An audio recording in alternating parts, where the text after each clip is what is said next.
Hey guys, Dwarf here. Just wanted to check, see how you guys are doing. Me personally, I'm just out here getting some nature. It's good weather today. Hot, but manageable. At least it ain't humid or nothing. That's enough about me.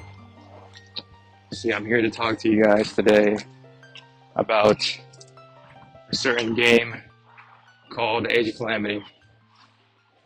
So let's talk about it. Where do I begin with Age of Calamity in the first place? Age of Calamity, when I had first saw it way back when it had released in like 2019 or so, I was interested. But at that time, I never really played like Muso games all that much. So during that time, I think I've only had played one. Now, currently in 2025, I played like a couple to really like kind of get the hang of what Muso games are all about. And for those of you who don't know Muso games, it's just hack and slash. They're pretty much, it's you versus tons of enemies, and you're pretty much just attacking a whole crowd of enemies. Very satisfying, very fun and addicting gameplay. Very simple gameplay, but effective. So when I first seen the game, it was something that I thought, maybe I could like it. Maybe I wouldn't either. Who knows? But definitely, it was like unknown to me how I would if I would get the game or not. So fast forward a couple of years to this year, about 2 weeks ago, a buddy of mine actually had a copy of Age of Calamity digitally. And also 2 weeks ago was the release of the Nintendo Switch 2. There's a feature on Nintendo Switch 2. I'm sure you know about it. It's the virtual game cards. And if you're in like a family plan, you can go ahead and like give people your virtual game cards or your digital games, have them borrow it for about 2 weeks. And so, a buddy of mine gave me his copy of Age of Calamity. And let me tell you, within the span of 5 days, I completed the game. And it was absolutely fun as hell. Where do I begin? Let's just say this, right? I think Zelda, a lot of people, the reason that they like Zelda a lot is because of the story. And I feel like Age of Calamity delivers a great story that isn't canon, of course, to the actual Breath of the Wild timeline, because there's multiple timelines of Zelda. And in that era, I should say more era of the Wild, it's not a canon story by any means. I know the new Muso game, Age of Imprisonment, is going to be canon, but it's not canon at all. But honestly, the story that it actually delivers as a non-canon story is fun, it's engaging, it has high stakes, it's a spectacle, it's cool, and most of all, fun. I absolutely loved the approach they did for this game, and I know there's probably some folks that had bought the game on full release thinking that it was like a prequel to Breath of the Wild, because they were marketing it as a prequel to Breath of the Wild for some odd reason. I feel like they would have I guess it's more appealing to kind of like market it as a prequel to Breath of the Wild as opposed to like saying it's like its own story within the Breath of the Wild era.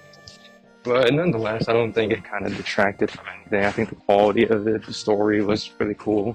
The cutscenes of the characters and like their interactions and like how they react to the environments and situations surrounding them is really cool, because I've always been fond of Breath of the Wild and its characters, and I've always wanted to learn more about these characters outside of what the game tells us, because Breath of the Wild, how it's structured is that, you're kind of put in like an after story of sorts, you know what I mean?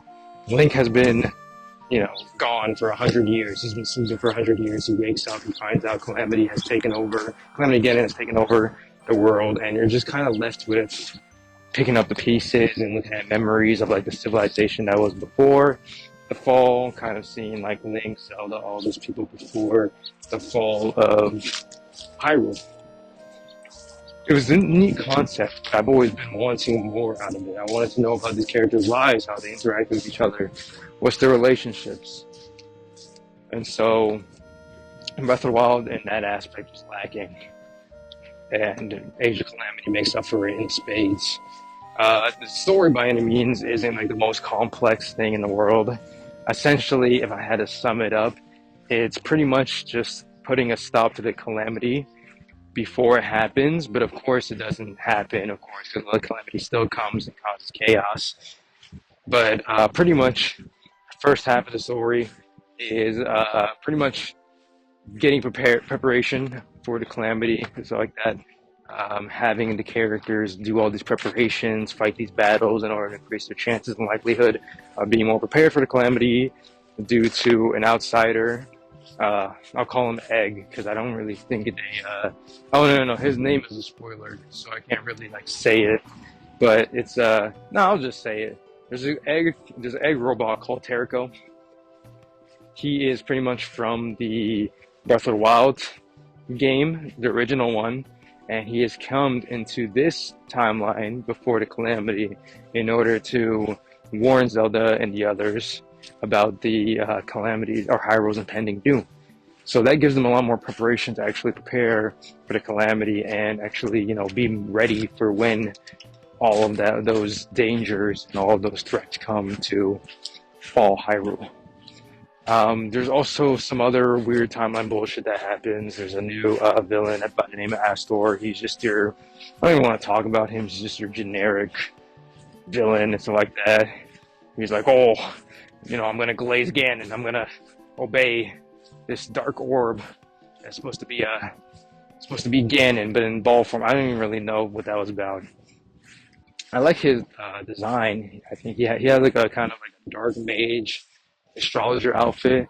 Kind of reminded me of like Black Mage from Final Fantasy XIV mixed in with like Astroneer or whatever that class is. Astrologus, I believe. Astrologus from FF14. It's like a combination of those two. But I mean, he sported a cool design. It's just his character had left much to be desired. And speaking of much left to be desired, some characters that didn't really mean much to me other than the villain. I think Master Koga was pretty cool. His sidekick, bodyguard, whatever. I think it was also pretty cool for what it's worth. But I mean, the bodyguard didn't really contribute much. He was just like the sulking big man who would kind of assist Master Koga and his goofiness. I like Master Koga a lot more. Especially in the end of the story, he does some like there's a twist with him. I liked it. Other characters I don't care about. I don't care about the egg robot. There's this corny ass scene that happens at the end. I won't spoil it or anything, but he seemingly meets his demise, or she. I don't know. It's a robot, so I don't know how you gender that shit, and meets his demise, and pretty much it's this corny scene where everyone is just gathered, for the robot's demise, and they're just like, oh, we need to keep fighting for egg robot thing. And I know it's supposed to be this uplifting moment, but I just couldn't help but just be cringing because I'm just like, I know it's supposed to be emotional. I don't know, man. It was a weird scene. And like, he didn't really die anyways, because like, as we're fighting the final boss, he kind of just pulls up and just kind of like, goes kablam, So I mean, I guess it's whatever, I guess. Let's see, what else? Zelda. Easily my favorite character in this game. Her character development was absolutely amazing. From her struggles with recognizing her fate or realizing her fate to showing like such a wide variation of emotions. It showed like jealousy for when Link was able to pull out the Master Sword. Also showed a lot of fear and stuff like that of what the calamity would bring. But she also showed a lot of determination too. And, she wouldn't get back down, give up. I always really liked Breath of the Wild Zelda. I always thought she had such a cool design, cool look to her. I love how she's like intelligent, but also a little bit goofy. And I think she's really a leader, so like that. She really does kind of feel not really much like a princess, but like a person. You know, a person first before a princess, and I admire that. Um, Link being badass as always was over there. He was aura farming. I'm not gonna lie. There's so many clips of him just like aura farming for no fucking reason, just flexing. I'm just like, man, Link, I love you. Impa, best character in the game. It's not story wise because she really doesn't really do shit in the story, but honestly, the best character to play as because she just annihilates every single enemy, including those strong ass bosses. She just annihilates. Like you literally get like 3 stacks of her shadow clones. Boom, you pretty much win the game. Absolutely crazy how they had a character like her in. But yeah, it was pretty much just. It was overall fun.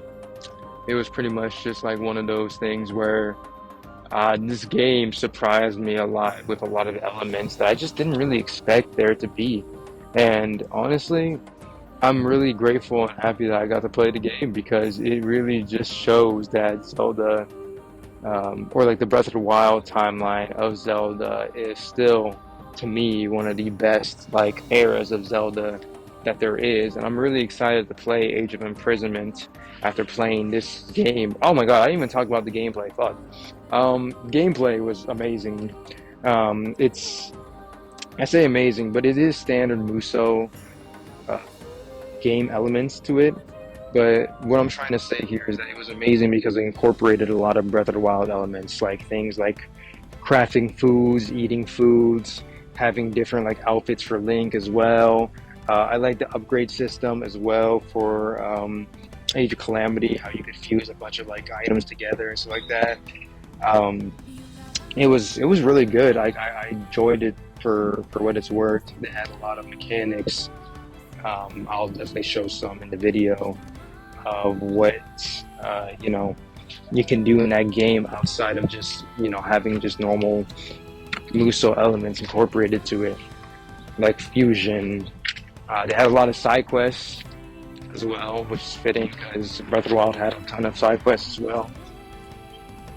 They had a lot of they had like individual like character quests as well, where you could only play as that character and that character alone, but it added a lot of nuance and it had a lot of it added substance to the characters. Especially Mifa and Sidon. Oof. Those quests were, kind of got me a little bit teary-eyed. But for what it's worth, this game is definitely a game I would recommend if you are looking for a game to play and just sink your teeth into, have fun while playing it. I would definitely 110% recommend Age of Calamity. It does so many things right. The gameplay is so fun. The quests don't really get that competitive or repetitive because there's so many characters that you can use in the game. Even like weirder characters you can use, like the egg that I just mentioned. I don't believe he was in the base game. He's more DLC. Which, speaking of DLC, for what it's worth, I haven't done the DLC completely. But what I do know is that it had those exclusive like quests that you could do that added a lot more cutscenes, a lot more moments for the champions, which I really very much appreciated. And there was like one quest for the for Terrico, the robot. But those ones added a lot of context that was really needed for, especially for the end of the game. Kind of made things make a lot more sense toward the end. But yeah, that's really all I have to say about Age of Calamity. Overall, it was fun, enjoyable, and I'm looking forward to Age of Imprisonment because I'm definitely going to be playing that game as well. As well. So, with that being said, you guys have a good day. You guys eat well, sleep well, and you guys take care. To the next one.